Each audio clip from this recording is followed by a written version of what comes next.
ಸ್ನೇಹಿತರೆ, ಎಲ್ಲರಿಗೂ ನಮಸ್ಕಾರ. ಈ ಒಂದು ವಿಡಿಯೋದಲ್ಲಿ ಕೃಷ್ಣಾ ನದಿಯ ಬಗ್ಗೆ ಮಾಹಿತಿಯನ್ನು ನಾವು ತಿಳಿದುಕೊಳ್ಳೋಣ. ಕೃಷ್ಣಾ ನದಿ ಇದು ಮಹಾರಾಷ್ಟ್ರದ ಮಹಾಬಲೇಶ್ವರದಲ್ಲಿ ಉಗಮವಾಗುವಂಥದ್ದು.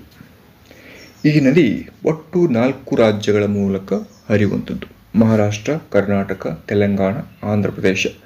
ಕೊನೆಗೆ ಇದು ಬಂಗಾಳ ಕೊಲ್ಲಿಯನ್ನು ಸೇರುವಂಥ ನದಿಯಾಗಿದೆ. ಈ ಕೃಷ್ಣಾ ನದಿಗೆ ಉಪನದಿಗಳಿವೆ. ಕೃಷ್ಣಾ ನದಿಯ ಎಡದಂಡೆಯ ಉಪನದಿಗಳು ಯಾವುದ್ಯಾವುದು ಅಂದರೆ ಯರ್ಲಾ, ಭೀಮಾ ಮತ್ತು ಮೂಸಿ,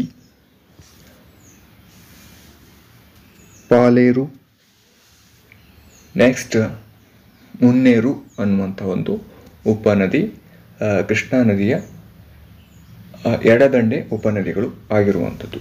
ನೆಕ್ಸ್ಟ್ ಬರುವಂಥದ್ದು ಕೃಷ್ಣಾ ನದಿಯ ಬಲದಂಡೆಯ ಉಪನದಿಗಳು ಯಾವುದ್ಯಾವುದು ಅಂಥೇಳಿ ನೋಡೋದಾದರೆ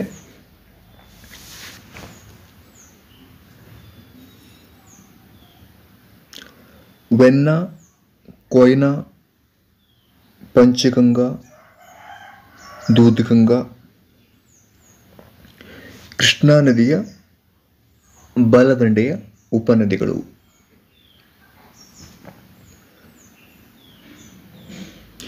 ಇನ್ನು ನೆಕ್ಸ್ಟ್ ಬರುವಂಥದ್ದು ಯಾವುದು ಅಂದರೆ ಅದು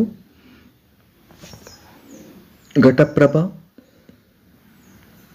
ಮಲಪ್ರಭಾ ಮತ್ತು ತುಂಗಭದ್ರಾ. ಇವು ಕೂಡ ಕೃಷ್ಣಾ ನದಿಯ ಬಲದಂಡೆಯ ಉಪನದಿಗಳು. ಸ್ನೇಹಿತರೆ, ಈ ವಿಡಿಯೋನ ನಿಮ್ಮ ಸ್ನೇಹಿತರೊಂದಿಗೆ ಶೇರ್ ಮಾಡಿಕೊಳ್ಳಿ. ಚಾನಲ್